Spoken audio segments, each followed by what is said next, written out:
ಇವತ್ತು ಪ್ರಮುಖವಾಗಿ ಡಿಸ್ಕಷನ್ನಲ್ಲಿರೋದು ಲೇಔಟ್ ಕೃಷ್ಣಪ್ಪನವರ ಆಕ್ರೋಶ. ಲೇಔಟ್ ಕೃಷ್ಣಪ್ಪನವರು ಭಾಳ ವರ್ಷಗಳ ಹಳೆಯ ರಾಜಕಾರಣಿ.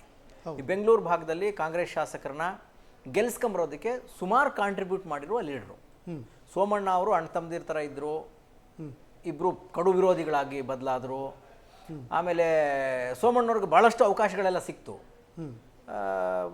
ಸೋಮಣ್ಣ ಒಬ್ಬರು ಚತುರ ರಾಜಕಾರಣಿ, ಅವ್ರಿಗೆಲ್ಲ ಅವಕಾಶ ಸಿಕ್ತು. ಈಗ ಸೆಂಟ್ರಲ್ಲೂ ಮಿನಿಸ್ಟರ್ ಆದರು. ಇವರು ರಿಯಲ್ ಎಸ್ಟೇಟ್ ಬ್ಯಾಕ್ಗ್ರೌಂಡು ಕೃಷ್ಣಪ್ಪನವ್ರಿಗೆ, ಲೇಔಟ್ ಕೃಷ್ಣಪ್ಪನವ್ರಿಗೆ. ಅದಕ್ಕೆ ಅವ್ರ ಹೆಸರೇ ಲೇಔಟ್ ಕೃಷ್ಣಪ್ಪ ಅಂತ. ಲೇಔಟ್ ಮಾಡೋದ್ರಲ್ಲಿ ಅವರು ಪೊಲೀಸ್ ಇಲಾಖೆಯಲ್ಲಿ ಕಾನ್ಸ್ಟೇಬಲ್ ಏನೋ ಆಗಿದ್ರು. ಆನಂತರ ಅದು ರಾಜೀನಾಮೆ ಕೊಟ್ಟು ರಿಯಲ್ ಎಸ್ಟೇಟ್ ಶುರು ಮಾಡಿದ್ರು. ಅದರಲ್ಲಿ ತುಂಬ ಪೀಕ್ ಉತ್ತುಂಗಕ್ಕೆ ಏರಿದ್ರು, ಭಾಳ ದೊಡ್ಡ ಸಂಪಾದನೆಯನ್ನು ಮಾಡಿದ್ರು. ಅದೇ ರೀತಿ ತಮ್ಮ ಇದು ದುಡಿದಿದ್ದ ಹಣವನ್ನು ಒಂದಷ್ಟು ಕಾಂಗ್ರೆಸ್ ಪಕ್ಷಕ್ಕೂ ತುಂಬ ಖರ್ಚು ಮಾಡಿದ್ದಾರೆ. ಆದರೆ ಅವ್ರಿಗೆ ಕೊಡಬೇಕು ಅನ್ನುವ ಒತ್ತಾಯ ಭಾಳ ಕಾಲದಿಂದ ಇತ್ತು. ಅವ್ರಿಗೆ ಕೊಡಬೇಕು, ಅವ್ರು ಅಕೊಮಡೇಟ್ ಮಾಡಬೇಕು, ಅವ್ರು ಮಿನಿಸ್ಟರ್ ಗಾದಿ ಕೊಡಬೇಕು, ಮಗ ಬೇರೆ ಗೆದ್ದಿದ್ದಾರೆ, ಇಬ್ಬರಲ್ಲೊಬ್ರು ಕೊಡಬೇಕು ಅಂತ ಇತ್ತು. ಆದರೆ ಈ ಸರಿ ಕೊಡ್ತಾರೆ ಅಂತಲೂ ಅಂದ್ಕೊಂಡಿದ್ದು, ಕೊಡಲಿಲ್ಲ.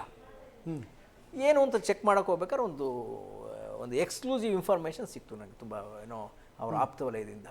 ಇವರಿಬ್ಬರ ಮಧ್ಯೆ ಒಂದು ಸಣ್ಣ ಒಂದು ಲ್ಯಾಂಡ್ ಡಿಸ್ಪ್ಯೂಟ್ ಇತ್ತು ಹಿಂದ್ಲಿಂದ ಅನ್ನುವ ಸುದ್ದಿ.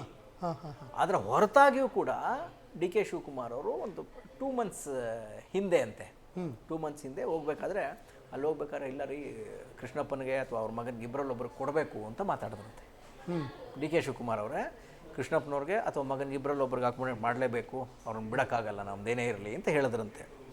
ಆವಾಗ ಅವ್ರ ಜೊತೆ ಇದ್ದವರು, ಮುಖ್ಯಮಂತ್ರಿಗಳ ಜೊತೆ ಇದ್ದರು, ಡಿ ಕೆ ಶಿವಕುಮಾರ್ ಅವ್ರ ಜೊತೆಯಲ್ಲಿದ್ದವರು ಕೃಷ್ಣಪ್ಪನವ್ರಿಗೆ ನೇರವಾಗಿ ಫೋನ್ ಮಾಡಿ, ಅಣ್ಣ ಈ ಥರ ಮಾತಾಡಿದ್ರು, ಸಾಹೇಬ್ರಿಗೆ ಮಾತಾಡ್ತಿದ್ರು, ಬಂದು ಒಂದು ಸರಿ ಭೇಟಿ ಮಾಡಿಬಿಡಿ, ಒಂದು ವಿಶ್ ಮಾಡಿಬಿಡಿ ಅಂತ ಹೇಳಿದ್ರಂತೆ.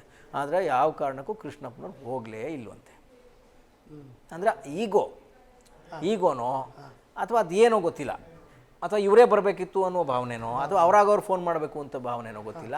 ಅದಕ್ಕೋಸ್ಕರ ಅವರು ಲಾಬಿನೇ ಮಾಡಲಿಲ್ವಂತೆ ಕೃಷ್ಣಪ್ಪನವ್ರ ಫ್ಯಾಮಿಲಿಯವರು. ನಮ್ಮ ಸೀನಿಯಾರಿಟಿ ಇದೆ, ಕಾಂಗ್ರೆಸ್ ಪಕ್ಷಕ್ಕೆ ಇಷ್ಟೆಲ್ಲ ಕಾಂಟ್ರಿಬ್ಯೂಟ್ ಮಾಡಿದ್ದೀವಿ, ನಮಗೆ ಕೊಡಬೇಕು, ಕೊಡದೇ ಇದ್ದರೆ ಬಿಡಿ ಹೋಗಲಿ ಅನ್ನೋ ಥರ ನ್ಯೂಟ್ರಲ್ಲಾಗಿ ಉಳ್ಕೊಂಬಿಟ್ರು ಅಂತ ಸುದ್ದಿ. ಈ ದಿನೇಶ್ ಗುಂಡೂರಾವ್ ಹೆಂಗೆ ಏನೂ ಮಾಡದೆ ಉಳ್ಕೊಂಬಿಟ್ರು, ಹಾಗೆ ನ್ಯೂಟ್ರಲ್ ಆಗಿ ದೇಶಪಾಂಡೆ ಹೆಂಗೆ ಕೇಳಲೇ ಇಲ್ವೋ ಹಾಗೆ ಇವರು ಕೇಳಲಿಲ್ವಂತೆ.